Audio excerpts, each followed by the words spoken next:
WhatsApp YouTube it's me ഡാംബോയ് guys. K R മീരയെ അറിയാത്തവർക്ക് വേണ്ടി പറഞ്ഞുതരാം. ഒരു ഫേമസ് ആയിട്ടുള്ള എഴുത്തുകാരിയാണ്. കൂടുതലും അവർ എഴുതുന്നത് ഈ മെയിൽ ഡോമിനൻ്റ് ആയിട്ടുള്ള സൊസൈറ്റിയിൽ സ്ത്രീകൾ നേരിടുന്ന പ്രശ്നത്തെയും കാര്യങ്ങളെയൊക്കെ പറ്റി സ്ത്രീകളെ കേന്ദ്ര കഥാപാത്രങ്ങളാക്കി ബുക്കുകൾ എഴുതുന്ന ഒരു വുമൺസ് റൈറ്റ് ആക്ടിവിസ്റ്റ്, അങ്ങനെയൊക്കെ വേണമെങ്കിൽ പറയാം. ആ ഒരു രീതിയിൽ പോകുന്ന ഫെമിനിസ്റ്റ് ചിന്താഗതിയെ കൊണ്ട് നടക്കുന്ന ഒരു വ്യക്തിയാണ്. കഴിഞ്ഞ ദിവസം ഇവർ കേരള ലിറ്ററേച്ചർ ഫെസ്റ്റിവലിൽ സ്റ്റേജിൽ കയറിയിരുന്നൊരു സംസാരിക്കുന്ന ഒരു വീഡിയോ ഉണ്ട്. അവർ അതിൻ്റെ ഇടയ്ക്ക് നടത്തിയ ഒരു സ്റ്റേറ്റ്മെന്റ് ഇപ്പോൾ സകല സ്ഥലത്തും ചർച്ചയാവുന്നുണ്ട്. ട്രോളുകളും ഒക്കെ ആയിട്ട് കുറേ വരുന്നുണ്ട്.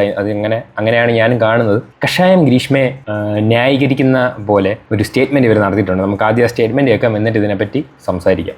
ഇല്ല, ചില സമയത്തൊക്കെ ചില കഷായമൊക്കെ കൊടുക്കേണ്ടി വന്നാൽ പോലും ഞാൻ കരുതുന്നത് എന്താണെന്ന് വെച്ചാൽ, ഒരു സ്ത്രീക്ക് ഒരു ബന്ധത്തിൽ നിന്ന് ഇറങ്ങിപ്പോകാനുള്ളൊരു സ്വാതന്ത്ര്യം ഇല്ലാതായാൽ ചിലപ്പോൾ അവൾ കുറ്റവാളിയായി തീരും. ആ കുറ്റകൃത്യത്തിലേക്ക് അവളെ നയിക്കാതിരിക്കുക എന്നുള്ളത് ഈ പറഞ്ഞ എല്ലാം തികഞ്ഞ കാമുകൻ്റെ കടമയും കർത്തവ്യവുമാണ്. ആ കർത്തവ്യം ചെയ്യാതിരിക്കുമ്പോഴാണ് പ്രശ്നം. ഇത് തന്നെ നമ്മൾ എത്രയോ കുട്ടികളെ എത്ര സിമ്പിളായിട്ടാണ് ഇവർ പറയുന്നത്. ചിലപ്പോൾ ബന്ധത്തിൽ നിന്ന് വിട്ടുപോകാൻ പറ്റാത്ത അവസ്ഥ വരുമ്പോൾ കഷായമെല്ലാം കളി കൊടുത്തുന്നു കുറ്റവാളിയായി പോകുമെന്നോ, കൊലപാതകം ചെയ്യാൻ പ്രേരിതയാകുമെന്നോ, കൊലപാതകം ചെയ്തു പോകുമെന്നോ, അതൊക്കെ വളരെ സ്വാഭാവികം എന്ന രീതിയിലാണ് ഇവർ പറയുന്നത്. ഞാനൊരു കാര്യം ചോട്ടെ, ഇപ്പോൾ ഇതേ ഒരു കാര്യം ഒരു പുരുഷനാണ് ചെയ്യുന്നതെങ്കിൽ ഇവരിങ്ങനെ പറയുമോ? ഒരിക്കലും ഇല്ല. അവനെ വലിച്ചു കീറി തേച്ചൊട്ടിച്ച് അവനെ ഇല്ലാണ്ടാക്കുന്ന രീതിയിലായിരിക്കും സംസാരിക്കാൻ പോകുന്നത്. പ്രേമത്തിലായിരിക്കും ആ പുരുഷൻ എന്ന് പറയുകയാണ് അവളോട്, ഓക്കെ എനിക്കിതിന് താല്പര്യമില്ല, പക്ഷെ അവള് കാമുകി വിട്ടു പോകുന്നില്ല എന്ന അവസ്ഥയിൽ വന്നിട്ട് എന്തൊക്കെ പറഞ്ഞിട്ട് എന്തൊക്കെ സിറ്റുവേഷൻ ആയിട്ടും ഒഴിഞ്ഞു പോകുന്നില്ല, ഇവനെ വിട്ടു പോകുന്നില്ല. അങ്ങനെയുള്ളൊരു കേസ് വരികയാണെങ്കിൽ പുരുഷനും അങ്ങനെ ചെയ്യാൻ പറ്റുമോ? ഇവർ വളരെ നിസ്സാരമായിട്ടാണല്ലോ പറയുന്നത്. സ്ത്രീ ചിലപ്പോൾ അങ്ങനെ ആവുമെന്ന്. പുരുഷന്മാരും അങ്ങനെ ആയിക്കൂടെ? പുരുഷന്മാരും അങ്ങനെ അഥവാ പെൺകുട്ടികൾ വിട്ടുപോകുന്നില്ല എങ്കിൽ സ്വാഭാവികമായിട്ട് കൊല്ലുമെന്ന് അങ്ങനെ കൂടെ പറഞ്ഞു വെച്ചൂടെ? അഥവാ പുരുഷനാണ് ഇങ്ങനെ ചെയ്യുന്നതെങ്കിൽ ഇവരെന്തൊക്കെ പറയും? ഇവനെ പ്രേമിച്ച് വഞ്ചിച്ചു, പ്രേമിച്ച് ലൈംഗികപരമായി ഉപയോഗിച്ചു, ചതിച്ചു, എന്നിട്ട് കൊന്നു കളഞ്ഞു എന്നൊക്കെയാവും ഇവർ പറയാൻ പോകുന്നത്. ഇപ്പോൾ എത്ര നിസ്സാരമായിട്ട് പറഞ്ഞാൽ ചിലപ്പോൾ കഷായമൊക്കെ കലക്കി കൊടുത്തു വന്നിരിക്കുമെന്ന്. നമ്മൾ ആ ഷാരോൺ കേസ് കണ്ടതാണ്. അതിനകത്ത് ഇവളുടെ കല്യാണ നിശ്ചയത്തിനെ പറ്റി അറിഞ്ഞിട്ട് ഒഴിഞ്ഞു പോകാൻ നിന്നവനെ ഇവളാണ് ഫോഴ്സ് ചെയ്ത് കല്യാണം കഴിപ്പിക്കുകയും കൂടെ വരാമെന്നൊക്കെ പറഞ്ഞ് അങ്ങനെ നിന്നത്. അവന് ഇവളെ യാതൊരു രീതിയിലും ഉപദ്രവിച്ചിട്ടില്ല, ഫോഴ്സ് ചെയ്തിട്ടില്ല. മറ്റുള്ള കാര്യങ്ങളെല്ലാം അന്വേഷണ ഉദ്യോഗസ്ഥരും കാര്യങ്ങളെല്ലാം പറഞ്ഞാണ്. ക്ലിപ്പുകളൊന്നും വെച്ച് ഭീഷണിപ്പെടുത്തിയിട്ടില്ല. ഇവൻ ഒഴിഞ്ഞു പോകാൻ തയ്യാറായിരുന്നു. എന്നിട്ടും ഇവളുടെ ഫസ്റ്റ് കല്യാണം കഴിക്കുന്ന ആൾ മരിക്കും എന്നുള്ള ആ ഒരു ജാതകദോഷം മാറ്റാൻ വേണ്ടിയാണ് ഇവനെ കല്യാണം കഴിച്ചിട്ട് വിഷം കൊടുത്ത് കൊന്നു കളഞ്ഞെന്ന് വരെ ആളുകൾ പറയുന്നുണ്ട്. ഇതിനെല്ലാം പോലീസ് അന്വേഷിച്ച് പ്രൂഫുകളൊക്കെ സബ്മിറ്റ് ചെയ്തതാണ്. ആ ഒരവസ്ഥയിലാണ് ഇവർ അതിനെ കമ്പയർ ചെയ്യുന്നത്. സ്ത്രീയെ റിലേഷൻഷിപ്പിൽ നിന്ന് പോകാൻ അനുവദിക്കാതെ വരുമ്പോൾ കഷായമൊക്കെ കലക്കി കൊടുത്തു എന്ന് വരുമെന്നൊക്കെ. എത്ര കൂളായിട്ടാണ് ന്യായീകരിക്കുന്നത്. അപ്പോൾ എന്താ പുരുഷന്മാർക്ക് ഈ വക സ്വാതന്ത്ര്യങ്ങളൊന്നും വേണ്ടേ? ഇവളെ അറസ്റ്റ് ചെയ്ത് അന്നോട്ട് കേൾക്കുന്നതാണ് ഇവൾ പഠിക്കാൻ പിടിക്കുകയാണ്, ഇതാണ് തേങ്ങയാണെന്നൊക്കെ. ഒരു പയ്യനെയാണ് അറസ്റ്റ് ചെയ്തിരുന്നെങ്കിൽ ഒന്ന് ആലോചിച്ച് നോക്ക്.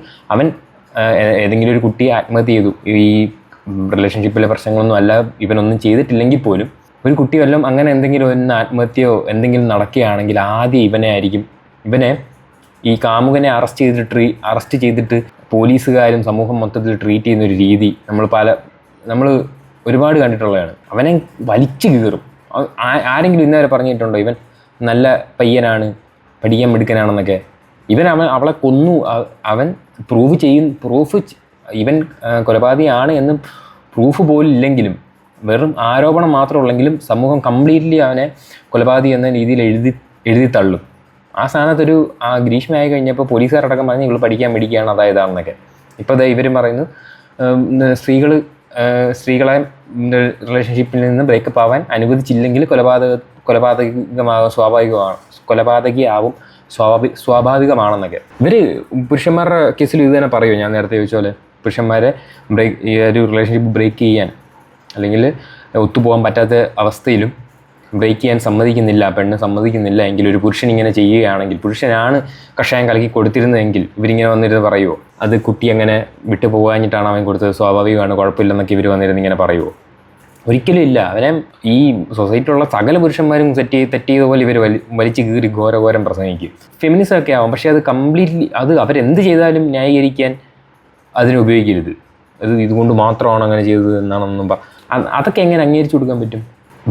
പെൺകുട്ടികളിൽ പ്രശ്നം നേരിടുന്നിടത്ത് അവർക്ക് സംരക്ഷണം കൊടുക്കാനൊക്കെ ആയിട്ട് ഫെമിനിസത്തിന് നല്ല രീതിയിലൊക്കെ ഉപയോഗിക്കാം. പക്ഷേ ഇതൊക്കെ എങ്ങനെയാണ് ഒരാൾക്ക് ന്യായീകരിക്കാൻ പറ്റുന്നത്?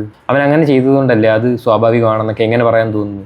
ഒരാണ് റിലേഷൻഷിപ്പ് മ്യൂച്വലി ഒത്തുപോകാൻ പറ്റുന്നില്ലെന്ന് പറഞ്ഞ് ബ്രേക്കപ്പ് ആയി കഴിഞ്ഞാൽ അവളെ വിവാഹ വാഗ്ദാനം കൊടുത്ത് ചതിച്ചു, പീഡിപ്പിച്ചു എന്നൊക്കെ പറഞ്ഞ് അവൻ കേസ് പിന്നെ വേറെ വഴിക്ക് പോകും. ഈ നമ്മൾ പല സ്ഥലത്ത് ഫേക്ക് കേസുകൾ, പീഡന പരാതികൾ, പരസ്പരം കുറേ നാൾ ജീവിച്ചിട്ട് ഒത്തുപോകാതെ പിരിഞ്ഞ് കഴിയുമ്പം പെൺപിള്ളേർ കൊണ്ടുപോയി ഒരുപാട് ഫേക്ക് കേസുകൾ കൊടുത്ത് ആണുങ്ങളിങ്ങനെ പെട്ടുപോകുന്നത് നമ്മൾ പല സ്ഥലത്തും കാണുന്നതാണ്. ഈ സ്ത്രീകളെ സംരക്ഷിക്കാനുള്ള നിയമങ്ങളൊക്കെ ഉപയോഗിക്കാം. പക്ഷേ ഇതിപ്പം ഒരുപാട് ഇപ്പം ദുരുപയോഗം ചെയ്യുന്നുണ്ട്. നേരത്തെയൊക്കെ നമ്മൾ ന്യൂസ് കേട്ടുള്ളതാണ്, ഇത്രയോ വർഷം ജയിലിൽ കിടന്ന ശേഷമാണ് അത് ഫേക്ക് പരാതിയാണെന്ന് ബോധ്യപ്പെട്ടിട്ട് പുറത്ത് വന്നത്. അത് നോർത്ത് ഇന്ത്യയിലെന്ന് നടന്നൊരു സംഭവമാണ്.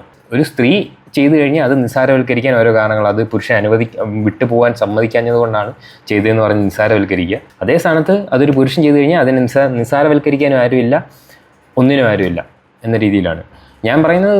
ഇവരിത് നിസ്സാരവൽക്കരിച്ച് അതിനെ എന്താണ് ഇത്രേ ഉള്ളൂ, അങ്ങനെ ഈ കാരണം കൊണ്ടാണ് അവളങ്ങനെ ചെയ്തു പോകുമെന്നൊക്കെ പറഞ്ഞതുകൊണ്ട് പുരുഷന്മാരങ്ങനെ ചെയ്താലും ഇങ്ങനെ അതുകൊണ്ടാണ് അങ്ങനെ അവർ ഈ കാരണം കൊണ്ടല്ലേ അത് ചെയ്തതെന്ന് നിസ്സാരവൽക്കരിക്കണമെന്നല്ല ഞാൻ പറയുന്നത്.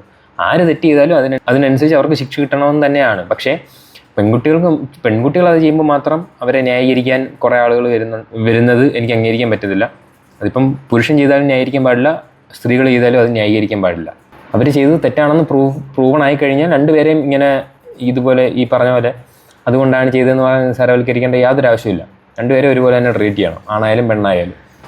ഇപ്പോൾ ഈ നടന്ന ഗ്രീഷ്മ ഷാരോൺ വിഷയത്തിൽ നേരെ തിരിച്ചായിരുന്നെങ്കിൽ ഇവർ ഇങ്ങനെ പറയുമെന്ന് തോന്നുന്നുണ്ടോ? ഒരിക്കലും ഇല്ല. ഇത് അങ്ങനെ അത് ആലോചിക്കുമ്പോഴാണ് എനിക്ക് ഇങ്ങനെ പൊളിഞ്ഞു വരുന്നത്. എന്തായാലും നിങ്ങളുടെ അഭിപ്രായങ്ങൾ താഴെ കമൻറ്റ് ചെയ്യുക. അടുത്ത വീഡിയോയിൽ കാണാം.